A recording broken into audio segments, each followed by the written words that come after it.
Hi guys, welcome to Lake Minnewanka. This is located in the Banff National Park in Canada. Uh, I think Alberta, Canada. This is a very beautiful glacial lake. The water comes from the ice glaciers. Um, this lake is famous for its stunning turquoise waters, and you also can see the rugged mountains, beautiful sceneries, and this gives a lot of outdoor recreational opportunities. This lake is one of the largest lakes in the Banff National Park, and uh, basically Minnewanka, Lake Minnewanka means the lake of spirits. That's where initially the indigenous people considered this lake as a sacred, and it has a very long history. Okay, and also one of the important thing was during the World War II, they built in 1912. They also built a big dam just to conserve water. Okay, and currently now on this lake you can see the boats. The lake is popular for kayaking, motor boating, and canoeing. Okay, also along with these things they also do hiking. There are several trails around the lake which offer breathtaking views, including the lake Minnewanka shoreline uh, trail. And also it is one of the popular spot for fishing, and people also do a little bit about scuba diving. Okay, and camping. This area has some backcountry camping spots for overnight stays. Of course, there is you might encounter wildlife, um like elk, sheep. These are all quite common here. The easiest way to come to Lake Minnewanka is a short drive from the town of Banff. It is a one day, a convenient trip. Of course, parking is also abundantly available near the lake. It is an all season, all year round lake, and in the winter, the lake area becomes awesome for snowshoeing and cross country skiing. Again, this is a must see for visitors visiting to the Banff National Park. Okay.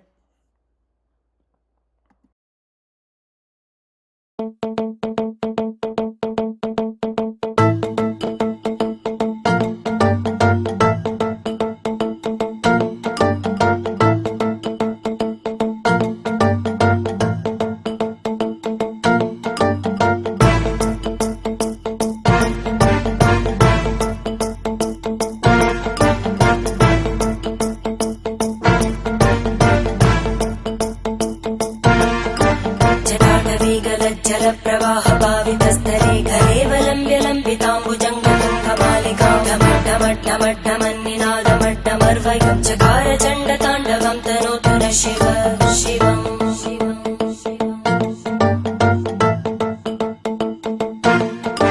जटाकटाः सम्भ्रमभ्रमन्निलिम्प निर्जरी विलोलवीचिवल्लरी विराजमानमूर्धनि धगद्धगद्धगज्ज्वलल्ललाटपट्टपावके किशोरचन्द्रशेखरे रतिप्रदक्षिणं मम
शिवं भजाम्यहं सदा शिवं भजाम्यहम् ॐ नमः शिवाय।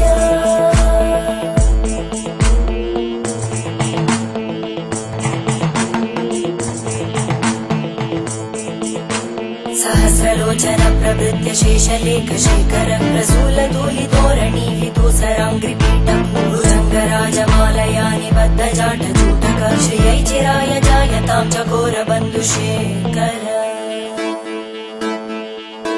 ललाटजल्परज्वलद्धनञ्जय स्फुलिङ्गभाविगीतपञ्चसायकं नमन्निलिम्पनायकं सुधामयूखलेखया विराजमानशेखरं महाकपालि सम्पदे शिरोजटालमस्तुता।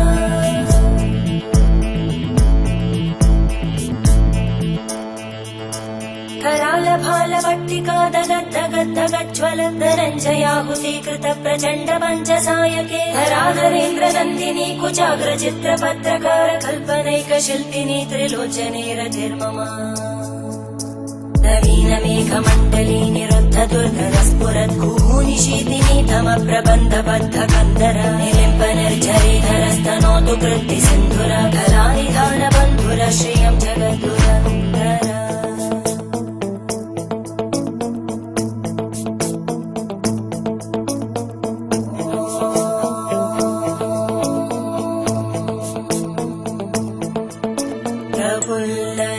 प्रफुल्लनीलपङ्कज प्रपञ्चकारिमप्रभावलम्बिकण्टकन्दली रुचिप्रबद्धकन्दरं स्मरच्चिदं पुरच्चिदं भवच्चिदं मखच्चिदं गजच्चिदान्धकच्चिदं तमन्तकच्चिदं भजे। अखर्व सर्वमङ्गला कलाकदम्बमञ्जरी रसप्रवाहमाधुरी विजृम्भणा मधुव्रतं स्मरान्तकं पुरान्तकं भवान्तकं मखान्तकं गजान्तकान्तकान्तकं तमन्तकान्तकं भजे।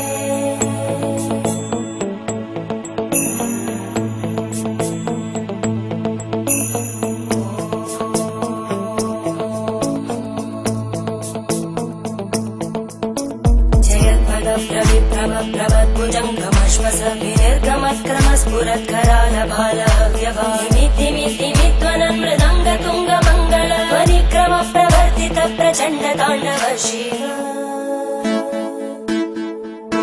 त्रिशक्तिचक्रकल्पयोर्भुजङ्गमौक्तिकस्रजोरिष्टरत्नलोष्टयोः सुहृद्विपक्षपक्षयोः धरणारविन्दचक्षुषो प्रजामहि महेन्द्रयोः समप्रवृत्तिकक्कदा सदा शिवं भजाम्यहम्।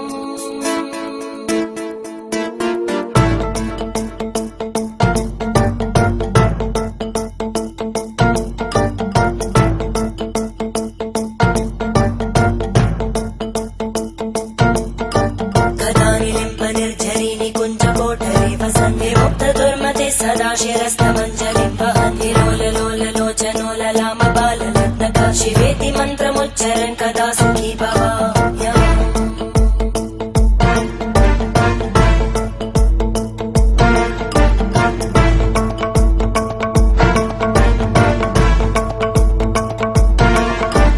इमं हि नित्यमेव मुक्तमुत्तमोत्तमं स्तवं पठन् स्मरन् भ्रुवन्धरो विशुद्धिमेति सन्ततं हरे गुरौ सुभक्तिमाशु याति नान्यथा गतिं विमोहनं हि देहिनां सुशङ्करस्य चिन्तनं विमोहनं हि देहिनां सुशङ्करस्य चिन्तनं।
भिन्न पद्मजाण्डकोश सन्तति वृष्टिपात नष्ट पापजालमुग्र शासनम् अष्टसिद्धिदायकम् कपालमालिकन्दरम् काशिकापुराधिनाथ कालभैरवम् भजे